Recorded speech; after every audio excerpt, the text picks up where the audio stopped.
Hi, how's it going, guys? We were talking some Penn State football. I've just been thinking a little bit about how Mike Yurcich could be a guy to really help the quarterbacks develop into what we need them to be. Um, Obviously, quarterback's an extremely important position.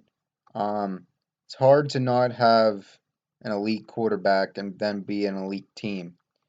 You would have to have kind of like what Alabama has talent-wise to make any quarterback look good, and we don't necessarily have that kind of talent now. As in terms of nationally, talent wise, we're probably top 10 or 15 in the country, but that's still not good enough to just put really anybody that's decent out there and make them look elite.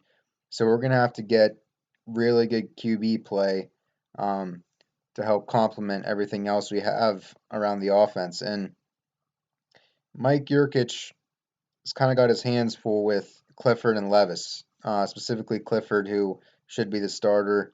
Um, Clifford's a guy that you can see there's potential in him. He has good legs. He can run.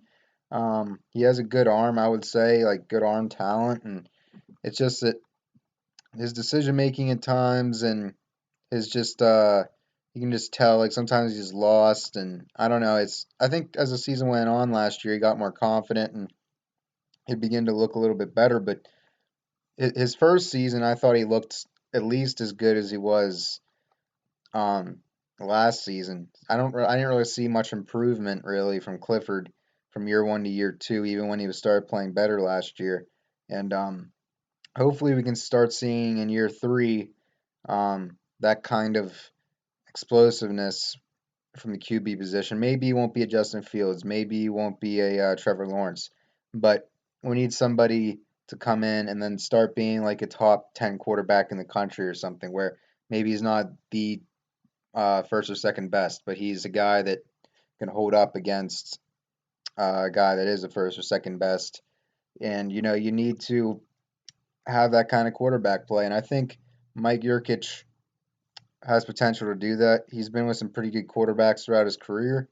Um, it just, it's up to a lot of things. I think last year was saying kind of the same thing with Kirk Schrock. It's like Schrock is the guy to really help things out and change, and obviously that didn't work out.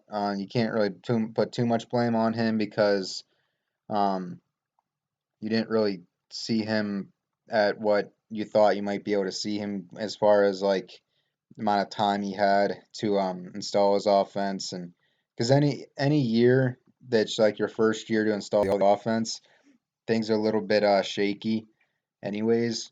But when you throw in COVID and everything that went on, and starting out with Indiana and Ohio State, probably the two best teams that you played, it's not easy. And I think that Straka definitely disappointed. I think even with the COVID and everything, we expected more creative plays. We expected uh, more things to see from a guy that we thought could have been a really good OC for us. But obviously Franklin kind of feels the same way in terms of that he felt like Yurkic was an upgrade and Straka just didn't get the job done last year. And hopefully Yurkic is the guy that helps out the offense, helps change it to be something that can be one of the best in the country, explosive offense, or, specifically explosive at quarterback. Because I feel like we have some talent around Clifford, but I feel like, without Clifford playing well, it probably won't matter too much. All right, well, thank you guys. We are Penn State.